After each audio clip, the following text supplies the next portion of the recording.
السلام عليكم ورحمة الله. كنتمنى تكونوا كاملين بخير وعلى خير.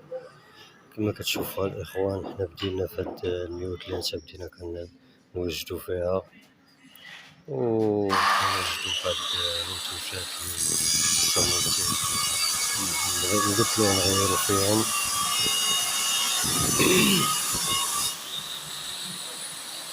وكنتمنى التوفيق للجميع وعلى بركة الله.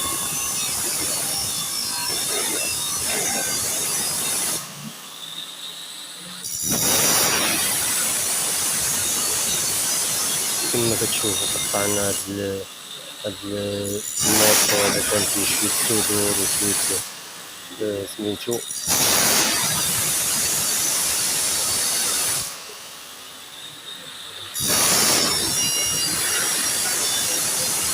كما وعدتكم، راه 103 ان شاء الله، راه غادي نطلعوها على ما يرام ان شاء الله. كما كتشوفوا الاخوان، هذا هو الطرف اللي حيدنا.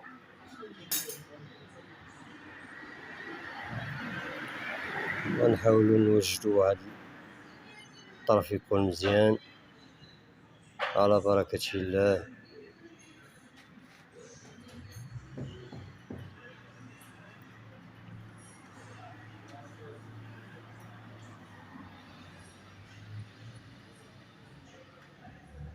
كما تلاحظوا الاخوان، هنا صوبنا الطريف هذا